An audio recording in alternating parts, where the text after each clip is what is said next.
Chapter 7 of Bjorgolf, Brynjolf, Bard, and Hildirida. There was a man in Helgoland named Bjorgolf. He dwelt in Torga. He was a baron, powerful and wealthy, in strength, stature, and kindred half-hill giant.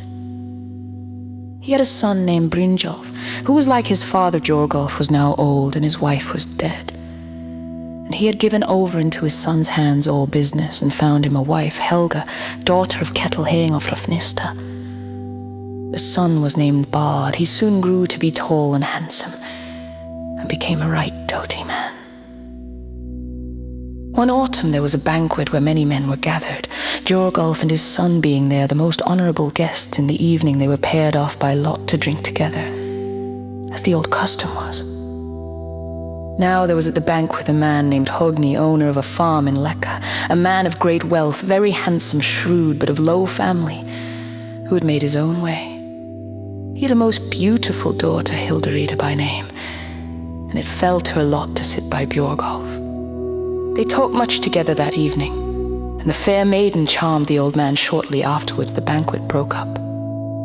That same autumn old Bjorgolf journeyed from home in a cutter of his own with 30 men aboard. He came to Leka, and 20 of them went up to the house. While 10 guarded the ship, when they came to the farm, Hogni went out to meet him and made him welcome, invited him and his comrades to lodge there, which offer Bjorgolf accepted, and they entered the room.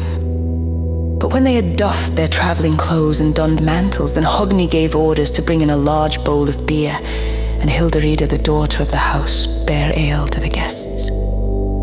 Bjorgolf called to him Hogni the goodman and said, "My errand here is this.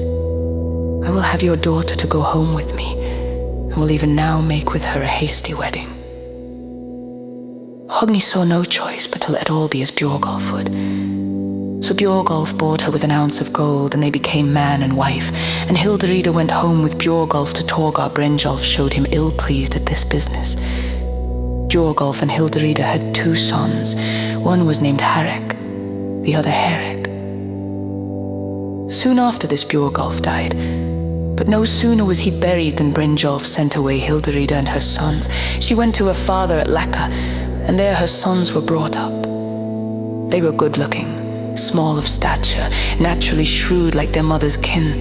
They were commonly called Hildirida's sons. Brynjolf made little count of them, and did not let them inherit aught of their fathers. Hildirida was Hogni's heiress, and she and her sons inherited from him and dwelt in Leka, and had plenty of wealth. Bard, Brynjolf's son, and Hildirida's sons were about of an age. Bjorgolf and his son, Brynjolf had long held the office of going to the Finns and collecting the Finns' tribute.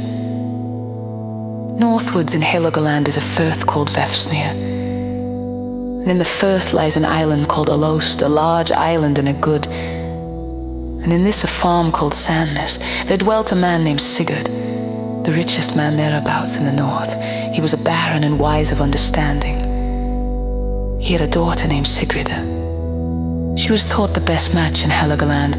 Being his only child and sole heiress to her father, Bard, Brynjolf's son journeyed from home with a cutter and 30 men aboard northwards to Alost, and came to Sigurd at Sandnes. There he declared his business, and asked Sigurd to wife. This offer was well received and favourable answered, and so it came about that Bard was betrothed to the maiden. The marriage was to take place the next summer. Bard was then to come north for the wedding.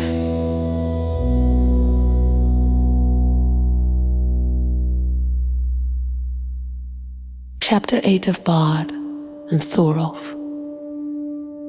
King Harold had that summer sent word to the men of power that were in Helgoland, summoning to him such as had not come to him before. Brynjolf resolved to go, and with him Bard his son.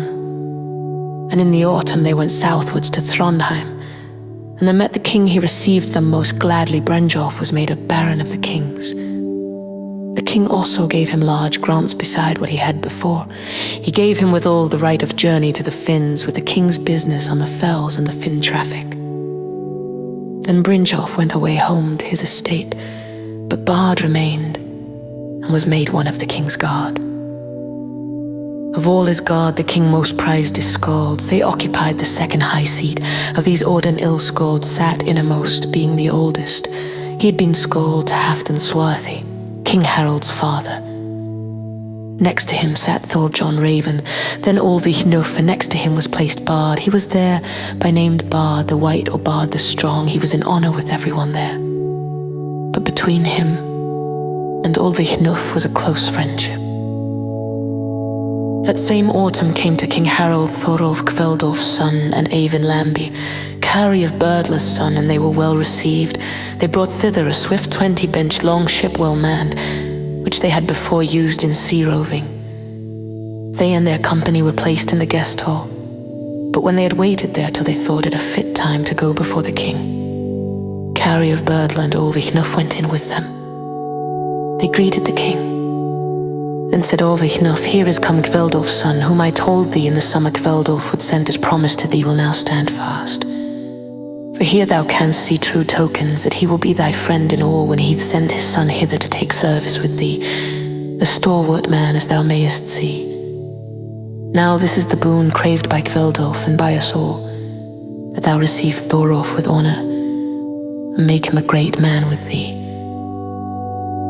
The king answered his words well, promising that so he would do. "If," said he, "Thorolf proves himself as accomplished in deed as he is right brave in look." After this Thorolf was made of the king's household, and one of his guard. But Kari of Berdla and his son Avin Lambie went back south in a ship which Thorolf had brought north. And so home to Kari's farm Thorolf remained with the king, who appointed him a seat between Olvi Hnuff and Bard. And these three struck up a close friendship. And all men said of Thorolf and Bard that they were a well-matched pair for comeliness, stature, strength, and all doughty deeds, and both were in high favor with the king. But when winter was past and summer came, then Bard asked leave to go and see to the marriage promised to him the summer before. And when the king knew that Bard's errand was urgent, he allowed him to go home. Then Bard asked Thorolf to go north with him, saying that he would meet there many of his kin, men of renown whom he had not yet seen or known. Thorolf thought this desirable, so they got leave from the king for this. Then they made them ready, took a good ship and crew, and went their way. When they came to Torga, they sent word to Sigurd that Bard would now see to that marriage on which they had agreed the summer before. Sigurd said that he would hold to all that they had arranged, so they fixed the wedding day. And Bard with his party were to come north to Sandnes. At the appointed time Brynjolf and Bard set out, and with them many great men of their kin and connections. And it was as Bard had said, that Thorolf met there many of his kinsmen that he had not known before. They journeyed to Sandnes, and there was held the most splendid feast, and when the feast was ended, Bard went home with his wife and remained at home through the summer, and Thorolf with him. In the autumn they came south to the king, and were with him another winter. During that winter Brynjolf died. And when Bard learned that the inheritance that was open for him, he asked leave to go home. This the king granted, and before they parted Bard was made a baron as his father had been, and held of the king all those same grants that Brynjolf had held. Bard went home to his estate, and at once became a great chief, but Hildirida's sons got no more of the heritage than before. Bard had a son by his wife. He was named Grim. Meanwhile Thorolf was with the king,